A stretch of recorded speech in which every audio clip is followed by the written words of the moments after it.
Hey, what's going on guys, Khraze here, welcome back to another Outriders video, and today let's take a look at some of the best mod combos that you need to get right now on your gear. Now in this case I'm going to focus on the actual combos and not so much over ranking one mod over the others, since most of the time you will combine these with one another to make a build very strong or to make a certain part of your build or your class capabilities be that much better. So without further ado, let's jump right into it. Now I want to start things off with a really awesome combo right here that essentially helped me reach challenge tier 15 with the first character I was playing with, essentially giving me a ton of survivability and also that ammo replenish, but also quite a bit of damage on top. And this is going to be of course the Vampiric Mag plus Thirst of Blood. This is the core part of it, but there's going to be other supporting mods in there that we will talk about in just a little bit. And because some of the golem abilities that are broken in the game will be fixed in a future update,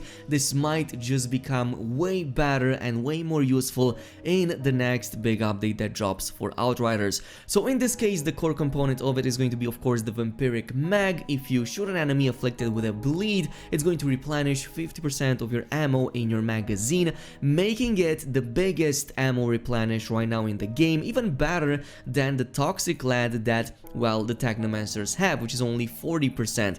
When you combine this with the Thirst for Blood, you're essentially a face-rolling killing machine that can endlessly shoot, or at least almost endlessly shoot enemies, and as long as you're taking them down, you get both the ammo replenish as well as a ton of weapon leech. 40% for 10 seconds whenever you kill an enemy afflicted by a bleed effect, which is essentially all the time with the setup that I'm gonna show you in just a little bit. So that's how I was able to survive for way longer in higher challenge tiers, even when I was not necessarily ready for them, as things would no longer one-shot me or I was able to regenerate everything throughout them. Now there's a few ways in which you can make this build work, and of course that is by applying bleeds. The first and the most straightforward is through the Bulwark shotgun or any other weapon that has an ultimate bleeding bullet mod on it, essentially inflicting bleeds on enemies with a 1-second cooldown.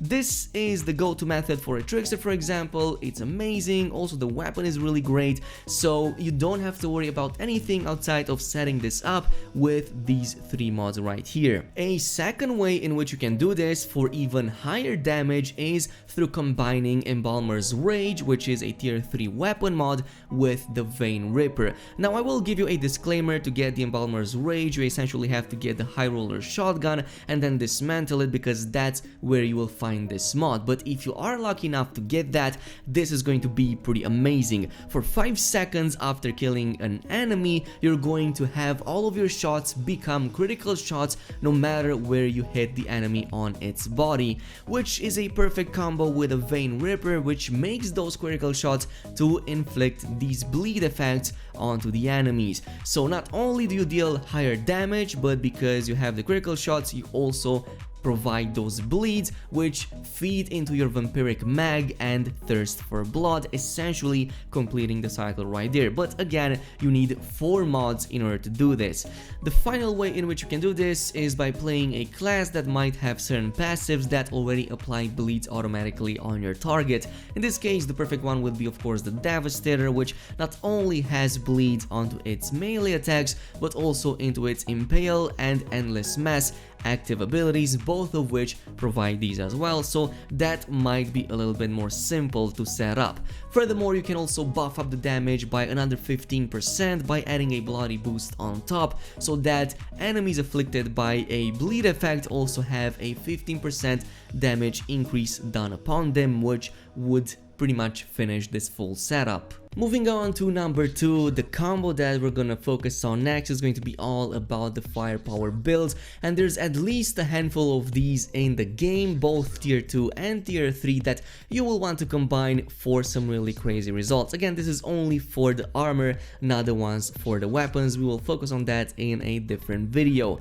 But since this is a mix of tier 2s and tier 3s, we're gonna start with the tier 2 ones, since these are easier to get, and it all begins with the Bloodlust, a a tier 2 mod that makes your killing shots to increase your firepower by crazy levels. It stacks up to 3 times, but it deteriorates every 10 seconds, which you don't really have to worry about because you're going to be constantly killing enemies anyway. You can then combine this with a crit stack, another tier 2 that makes your critical shots to build up for 5 seconds, giving you both anomaly power but also quite a bit of firepower in there, up to 5 times. So it kind of brings you almost to the same level as the Bloodlust when you have all of those stacks.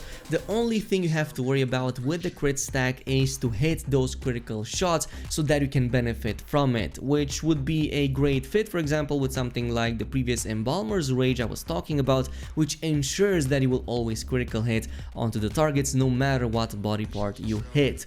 Now, there's a couple of tier 3 mods in here that you will want to eventually throw in the mix for the max possible damage. One of them, which works very similar to Bloodlust, is the tier 3 mod called Sharp Eye, which makes killing enemies while aiming down sight to grant you almost the same amount of firepower but for 20 seconds, and it again stacks up to 3 times, which is a really amazing mod to have. The only problem with it is that it drops on select legendary gear pieces. One of them is Sergio's Barret, which is a tier 3 universal set, so you will need to get this, but it can also drop on something like a Technomancer Borealis boots that pretty much give you the exact same thing. So it's a matter which of these classes you play with. Again, this is all going to be RNG dependent, but if you farm with a Technomancer, I found it to be a little bit easier because those Borealis boots seem to drop a little bit more often than Sergio's Barret, which seems to be a little bit more rare than that. So I guess it's a matter of luck, maybe it's just me, but farming on a Technomancer ensures that you can either get the one or the other. In this case, I got both of these on the Technomancer, so that's my suggestion as well. Now from this point on, it's going to be the Captain's Hunter, which is going to increase your damage against elites by 25%. Elites are essentially the skull enemies on the map, so anything that's a captain or a boss is going to give you that 25% increased damage on top, so that's quite a big chunk right there. Now from this point on, it doesn't stop here, by the way. There's going to be a number of combos that you will want to apply with, like for example, if you're playing with a Trickster or a close range kind of build or class, you will essentially use something like the Buckshot Shells for additional 10% shotgun weapon damage increase and Personal Space for another 15% bonus to close range damage. Meanwhile, if you were to use a long range class like the Technomancer, you would be going with the Dum Dum Bullets instead of the shotgun damage, since this gives you the same buff of 10% but this time around to LMGs and assault rifles. Now I did not cover other universal mods like the Euthanizer and, for example, Radical Therapy, which increases your damage against enemies afflicted by toxic. Even though you could theoretically make these work on all classes, it's obviously more aimed towards Technomancers since they have toxic baked into their Blighted Bullets ability, so they don't have to make that up from other weapons or mods, though there are weapons in the game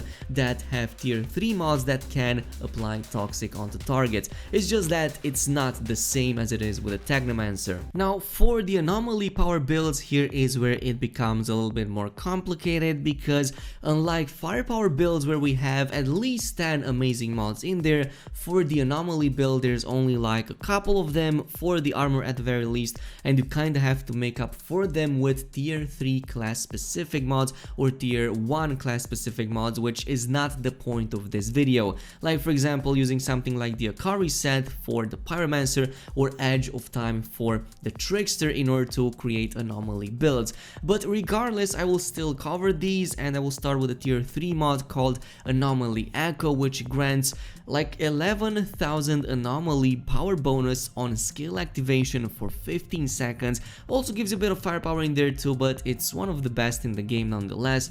That will help you quite a bit since you will spam your abilities with this kind of setup as well. Another one in the tier 2 category would be Untamed Power. So this time around it makes it so that if you use skills, they also deal a lot of damage in a 5-meter radius, but the damage also scales with your anomaly power, and damage will be equal to 30% of your anomaly power. So the more anomaly power you have, the more damage this untamed power will deal in an AoE radius. The final one that you'll likely see on the gear is going to be the Stand Tall, which gives you anomaly and quite a bit of firepower if you're out of cover for at least 5 seconds, which you're going to constantly be with any build anyway, so yeah, you're constantly going to benefit from this as well. But as I've said, the game could really use a lot more anomaly kind of mods that further buff your anomaly damage, similar to how it is with the firepower.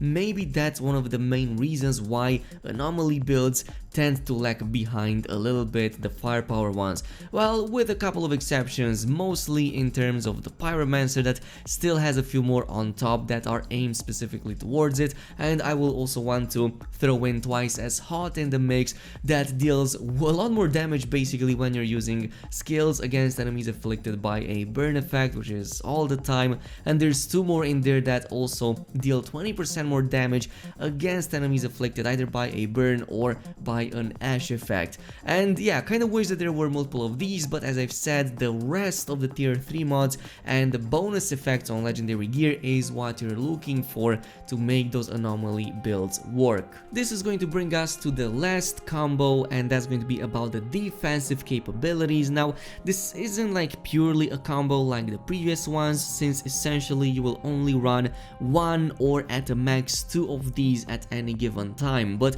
this is going to be even more important in the next update once emergency stance will get fixed. Right now it is amazing. It's likely going to still be pretty great even after it gets fixed, because right now it gives you the golem ability and as a result 65% damage reduction for not just the 4 seconds listed there on the card, but actually perpetually. As long as it activates, essentially it always stays activated in the current version of the game. Eventually this will get fixed, as the developers have also announced, so say goodbye to it eventually, but there are ways to compensate for that. One of them, and the next one that I will switch to, is going to be the mitigation from death. Now this is going to give you about 45,000 armor for 10 seconds, and it stacks up to 3 times when you kill enemies while aiming down sights, which is going to be pretty much almost all the time. This ensures that you will get at least 82 to 85% physical damage reduction because of the armor that you're getting on top. It's not as good as the emergency stance that also blocks anomaly power, so that's also going to block spell abilities from enemies, but at least you get the physical damage reduced, which is still pretty helpful. The final one is going to be the damage absorber, which just straight up increases your armor by 52k at the maximum level and provides a bit of resistance by 10%. Even though this is not that big, it might help a little bit with, for example, how much stun you get from certain abilities like the freezes from the enemies, or how much damage some of the status effects will deal onto your character, so it can be situationally pretty good. I would only use damage absorber if mitigation from death does not provide enough to reach the 85% physical damage reduction cap which exists in the game. Otherwise, if you're already at the max level, I would not use it at all and only go for the mitigation from death. But this is it with the armor mod combos. Now if I missed anything, or if you have anything cool on top that I didn't cover here in this video, totally let me know in the comment section down below. In the meantime, thanks so much for watching, and I'll see you guys in the next one.